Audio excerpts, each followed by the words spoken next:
مخکې ځو. هلو السلام علیکم. وعلیکم السلام. جی جناب څوک کوم ځای نه؟ سعید افریدي خبرې کوم باړې نه. هرکلی درته یم افریدي صاحب. ډېره زیاته مننه مهرباني.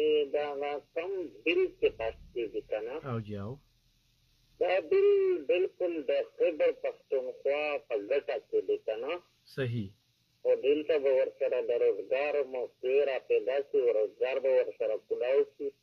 او بله خبره دا چې دا د صوبې له منفعاتو سره تړل پکار دي.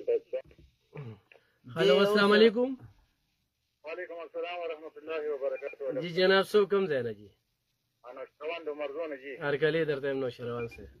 ماشاءالله کلام جن کې برکت واچو. سبو سلام کوم. ماشاءالله وعلیکم السلام. باندې خپل ګټورې خبره سره وکړي. جی جی اصل خبره دا ده نه خان چې مونږه خبره کوي ګنا نه پیګو بس ځوان کول داسې ځوان کول هغه ځوان کول ته کړی دی لکه چې د دې سړی ناپوهه ته وګورم دا کم چې کال کړو دا دونه ناپوه یو کنه وجره پاس او جماعت پاس خو نو کنه هغه وای چې غزوان و چې ما ډیګري واغستنه زه دې مل سره پیدا ورکوم نه زم دغه خو پوري چې کم دنو ډیپورټ کول به دې مل نوستل پکارو دغه کس یاره سرجی اصل خبره دا ده دا مونږ چې ناکام یو نو په دې خبره ترې کنه مونږ په دې باندې فخر کوو چې مالا به دلته باندې بس دي دلته من نشته دلته په یره الله بندګانو الله د غلوی روز نه ویریږي دا پاکستان زمونږ کور دی دا صوبه زمونږ کور دی دې ته په مطلب دا دی مونږ امن راوړو دا په مطلب دا دی د امن ګواره جوړو دا څنګه راځي زم ته منډه کوم بل ته منډه کوي او لکه مطلب دا دی بس څه بکیږي نه کور نه پریدي خلک کور نه پریدي کور کې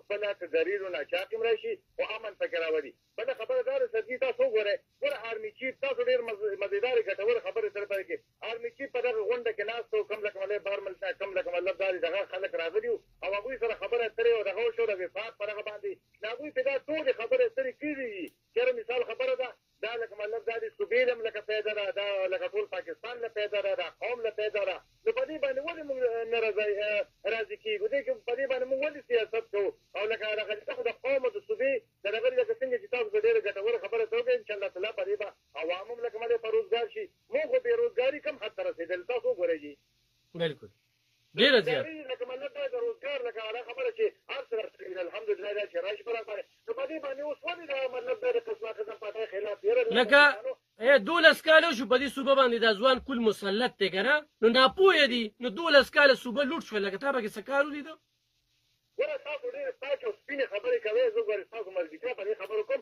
چې پاکې وایې که نه لکه دا حقیقت دی که نه لکه اوس مثال خبره ده په دې کې ماته داسې یو لوی غټ لکه پراجیک وښایه یو غټ هغه هسپتال پکې راته ووایه یو غټ یونیورسټي پکې راته وښایه یو غټ لکه کارخانه پکې راته وښایه چې غریبانان لکه مطلب دا دی بېروزګاره په کار او په روزګار کې صرف مطلب دا دی هغه دی او دا دی اعلانونه دی قیسې دی یاره الله بندګانو زمونږ د غریبانانو په سر کې څه خاشنه نه دي او نه پکې درب دي په الله باور کوم موږ د خولې نه ملغلرې جوړو هغه په ګېډو بدلېږي او دا کم مات دي او دا کم لکه ملۍ اشرافیه